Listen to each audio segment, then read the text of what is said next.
커플 최명희. 청사초롱. 날씨마저 구름이 잡혀있는 데다가 잠바람이라도 있는 날에는 을에 물결 쏠리는 소리를 쌓아내면서 후두둑 비 쏟아지는 신용을 대숲이 먼저 하는 것이었다. 대실의 사람들은 태어나면서부터 이 대숲에서 일고 있는 바람에 귀가 젖어 그 소리만으로도 날씨를 분별할 수 있을 정도였다. 뿐만 아니라 그것들이 하고 있는 이야기와 몸짓까지라도 얼마든지 눈치챌 수 있기도 하였다. 그저 저희끼리 손을 비비며 놀고 있는 자잘하고 맑은 소리, 강 건너 강콜 이씨네가 살고 있는 마을에서 이쪽 대실로 마실 나온 바람이 잠시 머무는 소리, 어디 먼 타지에서 불어와 그대로 지나가는 낯선 소리, 그러다가도 허리가 휘어질 만큼 성이 나서 잎사귀 낱낱이 푸른 날을 번뜩이며 몸을 솟구치는 소리, 그런가 하면 아무 뜻 없이 심심하여 제 이파리나 흔들어 보는 소리, 그리고 달도 없는 깊은 밤 제 몸속의 정막을 퉁소 삼아 불어내는 한숨소리, 그 소리에 섞여 별의 무리가 우수수 대밭에 떨어지는 소리까지라도 얼마든지 드러낼 수가 있었다. 그러나 오늘은 아무도 그 대바람의 소리에 마음을 쓰는 사람은 없었다. 마을에 큰일이 있기 때문이었다. 이미 대소가의 안팎에서는 이른 아침에 채비를 하여 원뜸으로 올라가고 호재와 머슴들도 집을 비웠다. 어른들이 그러니 아이들까지도 덩달아 고삿을 뛰어다니며 신이 나서 연방 무어라고 제재거렸다. 그리고 가까운 촌수의 동서 숙질의 부인들은 아예 며칠 전부터 올라가 있기도 하였다. 그런 마을의 동쪽 설해봉과 칼바위 쪽에 두툼하게 엉키어 있는 회색의 구름은 그러나 중천에 이르는 엷은 안개처럼 희뿌옇게 풀려 둥근해의 모양을 드러내 보여주었다. 아무래도 구름에 가려진 햇발이라 온기가 느껴지지는 않았지만 그런대로 이만한 날씨라면 큰일 치르기에 그다지 애석한 것은 아니었다. 벌써 마당에는 넓은 차이를 치고 그 아래 멍석을 깔아두었으며 멍석 위에 펼 화문석까지도 깨끗한 행주지를 몇 번이나 하여 대청마루에 내다 놓았다. 그리고 교배상을 챙긴다. 설해봉의 줄기에서 갈려나온 낮은 동산이 집터의 뒷등을 이루어주고 앞쪽은 툭 트여 마을이 내려다 보이며 마을 건너 강골과의 경계를 내고 있는 강줄기가 비단띠처럼 눈에 들어오는 남도 땅의 대실, 이 집의 안팎은 지금 며칠째 밤을 새우고 있었다. 며칠째라고 하지만 그것은 꼬박 밤을 새우면서 방방이 불을 밝히고 장명등이 꺼지지 않은 날수만을 그렇게 말하는 것이요. 실상 분주하여지기 시작한 것은 이미 오래전 혼인하자는 말이 오간 의혼이 있고 청혼서가 오가면서부터였다. 그러다가 지난 초여름 살구가 막 신맛을 올리며 단단하게 여물고 있을 때 도경을 넘어 북도의 남원군 매안에서 사람이 당도하였다. 그는 신랑 될 사람의 사주를 가지고 온 것이다. 주인 허담과 부인 연일 정씨는 대청에 돗자리를 깔고 정갈한 상을 앞에 하여 정중하게 사주 단자를 받았다. 상 위에 놓인 사주보는 내 귀퉁이에 금전지를 달고 간지에 금봉이라 쓰인 띠를 두르고 있었다. 그 다홍 비단포를 조심스럽게 펼치자 안쪽은 빛깔 고운 색인데 거기에 흰 봉투가 들어있고 봉투는 봉암 대신 길고 가느다란 쌀이가지를 젓가락처럼 모두어 물리고 있었다. 쌀이가지는 본래 어른의 새끼 손가락보다 조금 가늘지만 상서로이 날렵하게 뻗은 것을 반으로 쪼개 봉투 앞뒷면으로 나누어 봉투를 물게 한 것이다. 봉투보다 길어서 뚜껑 위아래 양쪽으로 손가락 마디 하나만큼씩 하게 솟아나 있는 쌀이가지 머리에는 청실 홍실의 둥근 타래실이 얌전하게 묶였는데 그것은 휘황하고 요려하게 굽이쳐 나뭇가지 앞면을 타고 내려오다가 꽁지를 휘 감으며 뒷면 위쪽으로 올라가 서로 합해졌다. 역시 매듭이 지지 않게 동심결로 묶여있는 것이었다. 허담은 그 청홍의 타래실을 보며 눈에 웃음을 띄었다. 그러고 나서부터 집안은 그야말로 대문, 중문은 말할 것도 없고 방문이며 부엌문, 곳간문들이 제대로 여닫질 겨를도 없이 분주해진 것이다. 정작 오늘은 뒤안에서 흰떡이며 인절미를 만드느라고 내려치던 떡매 소리와 장작 패는 소리, 그리고 밤낮을 모르고 집안을 울리던 차진 다듬이 소리 같은 것이 멎어 놓아 차라리 조용한 편이라고 할 수 있었으나 그 대신 사람들이 안채, 사랑채, 뒤안, 부엌, 앞마당, 중마당, 마루, 대청 할 것 없이 그득그득 들어차 오히려 더욱 들떠 있었다. 콩심이는 안채, 사랑채의 댓돌에 놓인 신발들을 가지런히 하느라고 조그마한 몸을 더 조그맣게 고부리고 손을 재빠르게 눌리면서 정지 뒷문으로 가서 어미에게 적 조각 얻어먹을 생각에 바빴다. 콩심 어미는 부엌 뒷문간 곁에 뒤안에서 굵은 돌 3개를 솥발처럼 괴어놓고 가마솥 뚜껑을 거꾸로 얹어 연방 기름을 둘러가며 한 손으로는 이마에 흘러내리는 머리카락을 소매자락으로 씻어 올리면서 전유어를 지지고 있었다. 그 고소한 냄새 때문에 콩심이의 손은 더욱 빨라지고 작은 콧구멍이 자꾸만 벌름거려지는 것이었다. 전유어 냄새뿐만이 아니었다. 연한 살코기를 작은 칼질하여 갖가지 양념을 넣고 고루 간이 잘 밴 쇠고기를 꼬챙이에 깨어 석쇠에 굽는 냄새, 같은 쇠고기가 들어가는 음식이라도 도라지가 들어가 참기름에 섞이는 냄새들이 집 안팎은 물론 온 마을에까지 바람을 타고 내려갔다.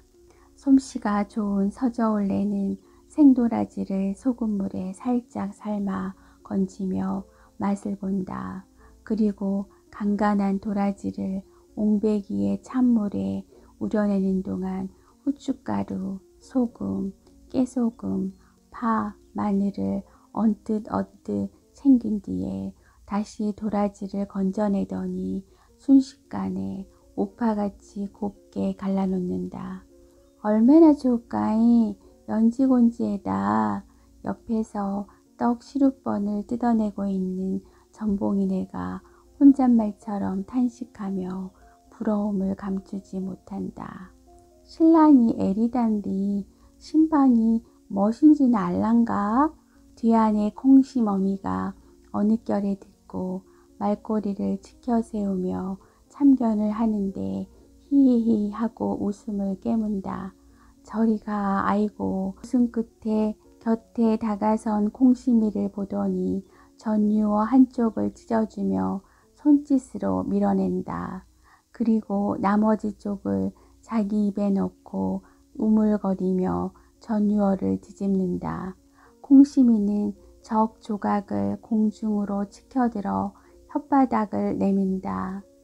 참모 서저울래도 번철에 도라지와 쇠고기와 갖은 양념을 넣고 참기름을 두르면서 간장, 후춧가루, 깨소금, 파, 마늘이 서로 섞이며 익어가는 냄새에 양미간을 모은다. 그리고 찌푸리는 것 같은 미소를 머금는다. 이것은 음식 익는 냄새로 맛을 느끼면서 잘 되어가고 있을 때 보여주는 괜찮다는 표시이다. 그러는 사이에도 마당에서는 웃음소리와 부산하게 사람들 왔다 갔다 하는 소리들이 들려왔다. 어느새 전봉이가 부엌 문간에서 기웃 안을 들여다보며 제 어미 눈치를 살핀다. 어미는 얼른 시룻번을 한 줌 쥐어주면서 쥐어박는 신용을 한다.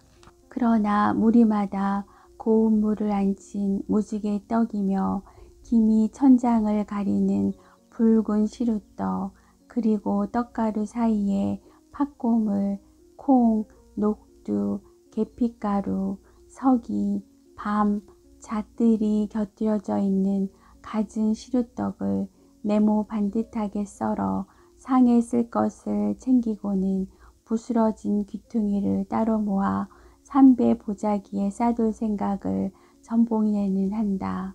어깨뼈는 빠지는 것 같지만 그래도 이 많은 음식을 보고 만들고 눈치껏 먹으며 새끼들한테 먹일 수도 있으니 어쨌든 잔치는 자주 있었으면도 싶었다. 물론 상객과 신랑이 받는 큰 상에 쓸 음식과 함진압이나 수행한 사람들이 먹을 상에 쓸 음식들은 감히 아랫사람들이 손대지 못했다. 큰 상은 우기 때 신랑 집으로 싸서 보내는 까닭에 그 때깔이나 맛이 출중해야 하는지라 문중의 부인들이 온갖 솜씨와 정성을 다하여 만들었지만 잔치에 쓸 그 많은 음식을 모두 그 부인들이 할 수는 없는 일이어서 이렇게 참모와 행랑 어멈들이 더운 숨을 뿜고 있는 것이다. 부엌은 사람이 돌아설 자리도 없다. 결코 더운 날씨가 아니건만 부엌에 들어찬 사람들의 훈김과 아궁이마다 타고 있는 장작불의 후끈후끈한 화기, 그리고 입도 번긋할 틈 없이 정신을 못 차리게 분주한 음식 준비 때문에 아낙네들은 저마다 땀을 흘리는 것이었다. 소리청은 어쩌디요? 전봉이네가 눈을 번쩍이며 묻는다. 마당으로 가보고 싶어 죽을 지경이다. 그래서 시룻번을 한 입 급하게 베어 물고는 부엌 바라지 바깥으로 고개를 쑥 내민다. 마당의 넓은 차일 아래에는 십장생이 그려진 열폭 병풍이, 붉은 해, 푸른 산, 흐르는 물과 상소롭게 웅크린 바위, 그리고 그 바위가 승천하여 떠있는 구름이며 바람소리, 성성한 솔과 소나무 아래 숨은 듯 고개 내민 불로초, 불로초를 에워싸고 노니는 거북이, 학, 사슴들이 온갖 자태와 빛깔로 호화롭게 펼쳐져 있다. 그러나 아직도 구름은 아까만 한 빛으로 해를 품은 채 좀채로 해의 얼굴을 맑게 씻어주려 하지 않는다. 추수가 끝나고 자잘한 가을 일들이 몇 가지 들판에 남아있기는 하나 그런대로 큰손 갈 것은 대충 마무리 지은 음력 10월 초순 바람에 벌써 스산함이 끼어있다. 하나 오늘 같은 날 누가 그런 것에 마음을 두겠는가. 그럴 겨를이 없었다. 혼례 의식의 순서를 적은 홀기를 두 손으로 받들어 정중하게 펼쳐들고 예를 진행하는 허근의 목소리는 막 무르익어가고 있었다. 허근은 신부의 종조부이다. 신부가 먼저 두 번 절하라는 말이 꼬리를 끌며 마당에 울리자 신부의 양쪽에 서 있던 수모가 신부를 부축한다. 신부는 팔을 높이 올려 한삼으로 얼굴을 가리운다.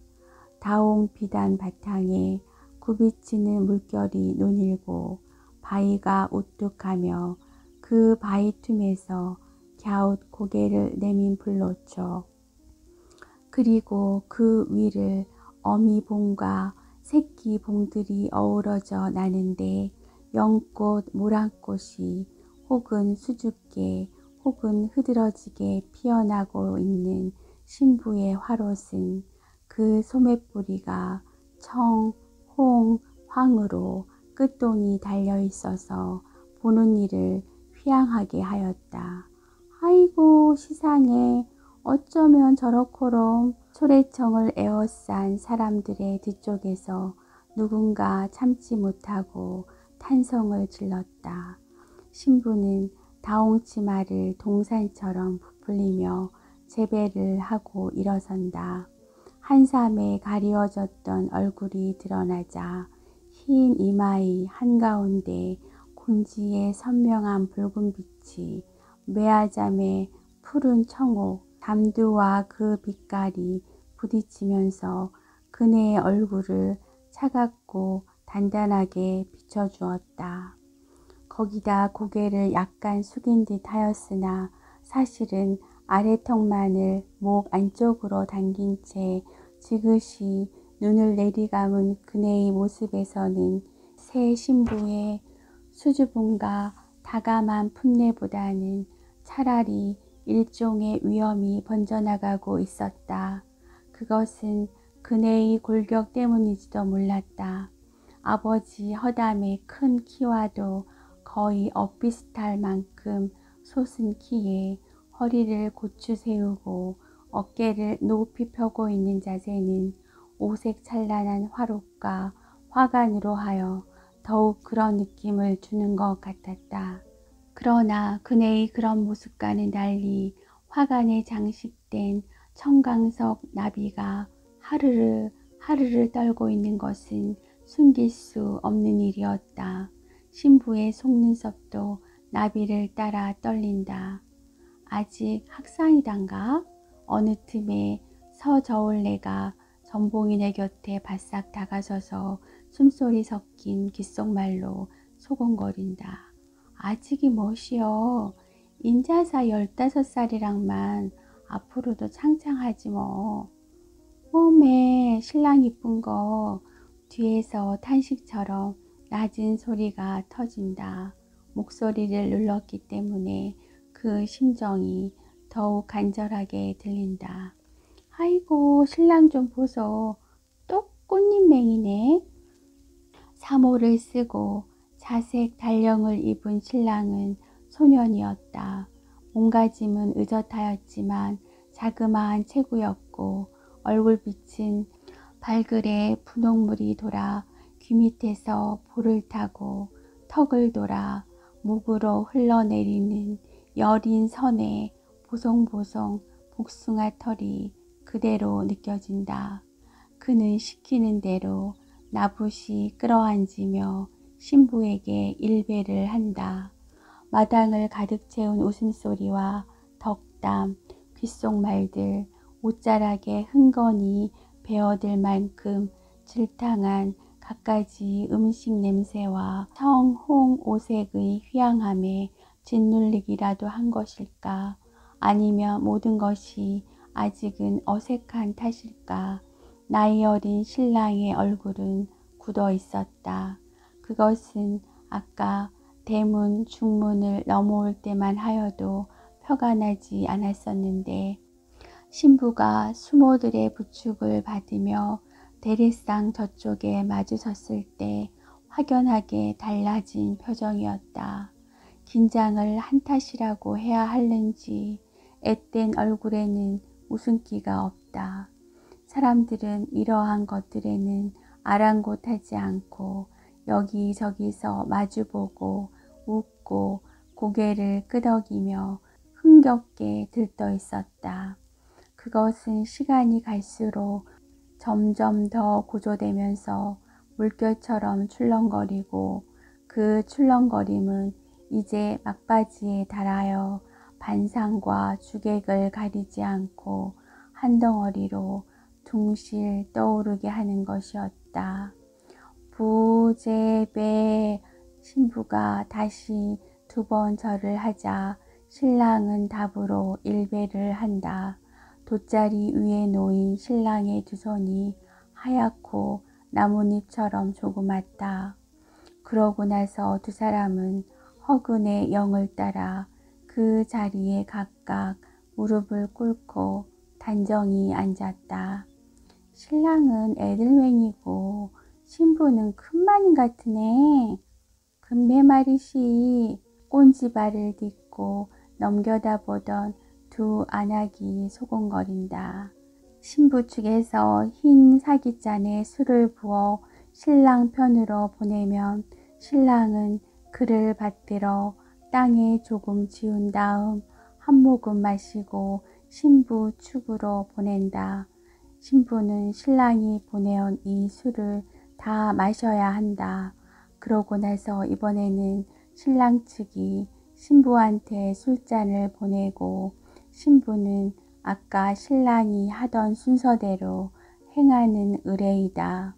그러나 신랑과 신부는 모두 술잔을 입에 대는 신용만 할 뿐 마시지는 않았다.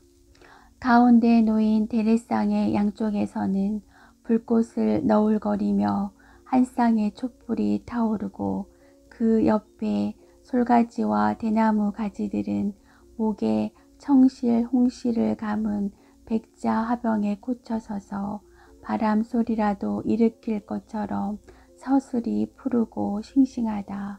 그리고 모처럼 호강을 하느라고 달근 보에 쌓인 채 고개만을 내민 암탉과 푸른 보에 쌓인 장닭은 답답하여 날개를 퍼득거리며 2 눈을 떼룩떼룩 굴린다.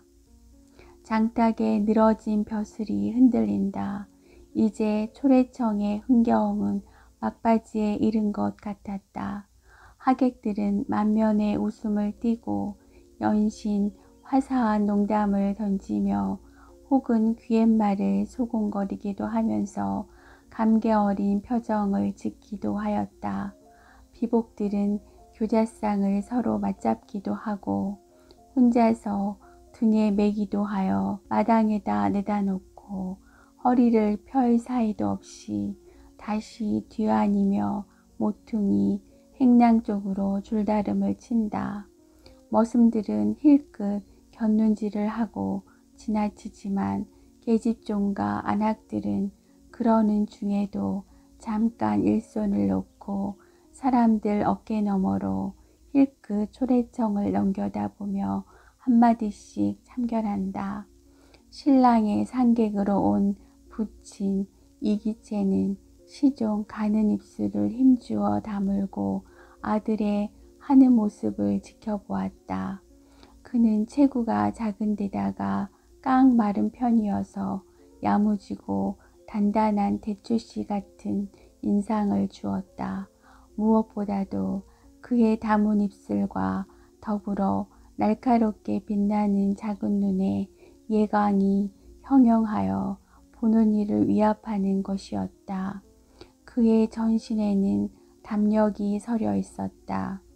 얼핏 노재떨이 소리 같은 감속성이 느껴지는 사람이었다. 서로 잔을 들어 신랑이 위로 신부가 아래로 가게 바꾸시오. 허근의 소리가 다시 울린다. 이 순서야말로 조심스러운 것이고 이제까지의 복잡하고 기나긴 예식의 마지막 절차이다. 또한 가장 예언적인 성격을 띠는 일이기도 하였다. 사람들도 이때만은 숨을 죽인다. 하님과 대반은 술상 위에 놓여있는 표주박 잔을 챙긴다. 세 번째 술잔은 표주박인 것이다. 원래 한 통이었던 것을 둘러나는 작고 앙증스러운 표주박의 손잡이에는 명주실 타래가 묶여 길게 드리워져 있다. 신랑 쪽에는 푸른 실, 신부 쪽에는 붉은 실이다. 그것은 가다가 서로 끝을 정교하게 풀로 이어서 마치 한 타래 같았다. 이제 이렇게 각기 다른 꼬타리의 실끝이 서로 만나 이어져 하나로 되었듯이 두 사람도 한 몸을 이루었으니 부디 한평생 변치 말고 살라는 뜻이리라.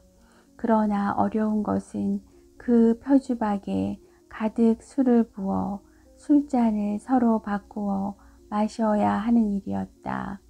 그런데 술잔을 바꾸면서 술을 한 방울이라도 흘려서는 안 된다. 또 실이 얽히거나 꼬여서는 더욱 안 된다. 술방울을 흘리면 흘린 쪽에 마음이 새어버리고 실이 얽히면 앞날에 맺힌 일이 많아 그만큼 고초가 심하다고 하였다. 그래서 하님과 대만은 손에 힘을 잔뜩 주고 온몸을 조심하며 술잔을 서로 바꾸는 것이다. 양쪽 상위에 서리를 틀고 있는 청실, 홍실은 구름 낀 변리 아래 요요히 빛나고 있다. 하님과 대반은 각기 신랑과 신부에게 표주박을 쥐어준다. 허군의 목소리는 고비에 이르렀다. 드디어 하님과 대반이 몸을 일으켰다. 그러나 긴장을 하고 조심하면 일은 더욱 더디어지고 걸리게 마련인가? 아니면 워낙 명주실이라는 것이 부드럽고 가늘어 이리저리 옮기지 않아도 제 타래에서 제 신라길이라도 얽히는 것일까? 그만 실이 꼬이려니 얽히고 만 것이다. 허다히 혀를 찼다. 아이고 어쩌고. 사람들 사이에서 잠시 소요가 일었다. 그 수렁거림은 불길한 음향을 남겼다. 물론 그것은 작은 매듭에 불과했지만 그것을 보는 사람들의 마음을 철렁하게 하였다. 그러나 여기서 더 어쩔 수는 없는 일이었다. 그 가느다란 신라를 헤쳐가며 풀 수도 없으려니와 그러다가는 표주박의 술마저 엎지르게 될 것이기 때문이었다. 기왕에 얽혀버린 실을 풀어내다가 다음 일조차 그르치게 된다. 허근의 얼굴이 어둡게 찌푸려진다. 그리고 낮은 소리로 그냥 두라고 했다. 그래서 아까보다 더욱 조심스럽게 어깨를 움츠리며 잔을 나르는 대반의 코에 땀이 솟아난다. 아하. 하객 중에 한 사람이 탄성을 발했다. 술방울을 흘리지 않고 무사히 잔이 건네어진 모양이었다. 사람들도 저마다 비로소 숨을 튼다.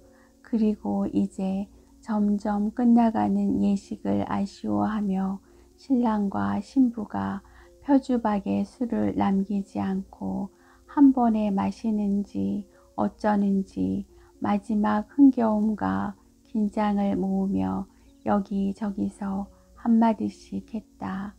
신랑이 잔을 비운다. 대반은 신랑의 손에서 표주박을 받아 상 위에 놓는다.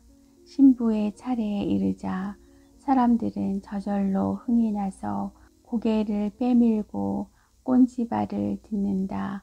어디 나 좀 보더라고요. 누군가 사람들의 틈으로 고개를 비집어 넣으며 말한다. 밀지 말어. 자빠지겠네. 참말로 시끄러 죽겠네. 쥐등이 좁게 오므리고 있더라고. 눈을 내리감은 채 수모가 기울여주는 표주박의 술을 한 방울씩 마신다. 그러나 그것은 신용만이다. 그런데도 사람들은 정말로 신부가 한 방울씩 술을 마시기라도 하는 것처럼 흥겹다. 이윽고 수모는 잔을 떼어낸다. 왁자질걸. 사람들은 한꺼번에 참았던 소리를 터뜨렸다. 한숨을 쉬기도 하였다. 그때 누가 무슨 말을 하였는지 와그르르 웃는 소리가 뒤쪽에서 일었다. 웃음소리가 대리상 위로 쏟아진다. 예를 마쳤으니 상을 거두시오. 허근의 목소리가 낭낭하게 울린다. 그 소리에 신부의 어머니 정씨 부인은 가슴이 철렁하고 내려앉았다. 이상한 일이었다. 한시름이 놓이고 마음이 가벼워져야 할 터인데 웬일로 그렇게 힘이 빠지는 것인지 알 수 없는 노릇이었다. 실이 그렇게 어찌할꼬 이 노릇을. 그네는 스스로 머리를 저었다. 사이스럽다. 그러나 그네는 아까 분명히 실이 얽히는 것을 보았다. 하나 그런 일은 흔히 다른 초래청에서도 있는 일이 아닌가. 또한 그런 절차는 모두 정성을 다하려는 마음가짐을 이르는 것일 뿐 그까지 실타래가 무엇을 알랴. 정씨 부인의 얼굴에 깊은 그늘이 고인다. 허그는 예의 마지막 분부를 한다. 이제 모두 제 처소를 따라 자리로 가라는 것이다. 그러면서 대리상 위에 놓여있는 밤과 대추를 신랑 주머니에 넣어준다. 저녁에 신방에서 먹으라고 했다. 혼자 다 먹지 말고. 그 말에 마당에서는 다시 한번 웃음이 일고 어린 신랑은 귓부리가 붉어진다. 신랑과 신부가 각기 대방과 한임의 부축을 받으며 초래청을 떠나자 마당은 바야흐로 이제부터 흐드러진 잔치에 들어갈 모양이었다. 상객 이기체의 일행과 허담의 대소가는 사랑에 들었다. 그리고 부인들은 안채로 모였다. 그러는 중에도 손님들이 끊임없이 중문을 지나 안으로 들어오고 집안 사람들은 다리 사이에서 바람 소리를 내며 종종 걸음을 친다. 하객들은 마당의 차일 아래 넘쳐났다. 아이고 누구는 좋겠다. 전봉이네는 신방 쪽을 향하여 탄식처럼 말을 뱉어낸다. 그런데 맛이 초리청에서 그럭그럼 성실홍실을 엉켜 부려서 괜찮을까 몰라. 뭐 별일이사 있겠는가잉? 무다오는 생각이제. 콩시민애가 말을 맞받는다. 이제 해는 하늘의 중허리를 지나 서쪽으로 비스듬히 발을 옮기고 있었다. 그러더니 한순간에 기우뚱 해가 기울어 날이 저물고 만다.